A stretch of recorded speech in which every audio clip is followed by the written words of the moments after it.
Tas ir tā diezgan maz. 170 eiro. Tā ir summa, kādu pašvaldība projektu konkursā piešķīra Jēkabpils novada biedrībai Akācija Plus. Tā kā biedrība bija pieprasījusi 1000 eiro, tā izvēlējās atteikties no piešķirtā finansējuma un projektu īstenoja saviem spēkiem, iespēju robežās. Protams, ka bija liels pārsteigums, kad tik maza tā summiņa, jāizvērtē tie kritēriji vērtēšanas, ka piešķir lielāko summu, lai var normāli realizēt to, iecerēt to savu projektu. Bet mazākas summiņas tad vienkārši atteikt. Par biedrības pieredzi izvērtās plašas diskusijas Sēlijas nevalstisko organizāciju fórumā, kas notika Viesītē.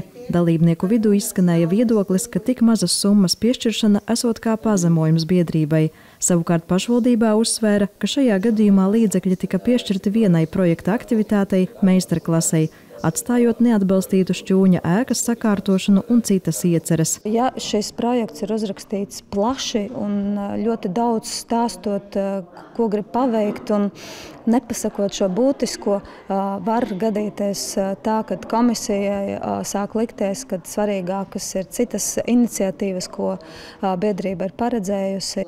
Pašvaldību vidū nav nekas neparasts nevalstisko organizāciju projektus atbalstīt daļēji, jo finansējuma visu projektu pilnīgam atbalstam nepietiek.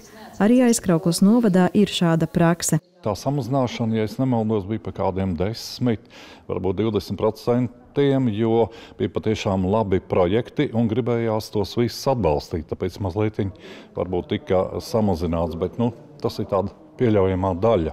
Biedrību pārstāvji uzsver, ka ir svarīgi saņemt atbalstu tādā apmērā, lai būtu reāli īstenot iecerētās idejas. Pretējā gadījumā pilsoniskās līdzdalības cena ir pārāk augsta. Sēlijas nevalstiskās organizācijas jau pieradušas daudzos gadījumos ieguldīt savus līdzekļus kopienu attīstībā. Fórumā tika uzsvērts, ka ir svarīgi veicināt biedrību prasmes piesaistīt finansējumu. Brīvprātīgais darbs var sniegties tikai tik tālu, cik paša cilvēka deksme, laiks, un tas bieži vien mums ir ierobežots. Katram ir jādomā par savu ikdienas dzīvi. Un šeit ļoti liela nozīme ir šiem reģionālajiem NVO centriem, gan pašvaldībām, gan arī valsts līmenī, sniedzot atbalstu. Izskanēja arī viedoklis, ka pašām organizācijām jābūt aktīvākām un jāsadarbojas savā starpā. Visu laiku ir iespēja kaut kur piedalīties, attīstīt sevi un biedrību, biedrus, un šis resurs ir fantastisks. Vienkārši tev ir jābūt pietiekami atvērtam uz to, ka, hei, es gribu darbojamies kopā. Sēlijas nevalstisko organizāciju fórumu organizēja biedrība Ūdenszīmes un kopienu sadarbības tīkls Sēlijas salas. Sandra Paegļkalne, Kaspars Daņeļevičs, Vidusdaugavas televīzija.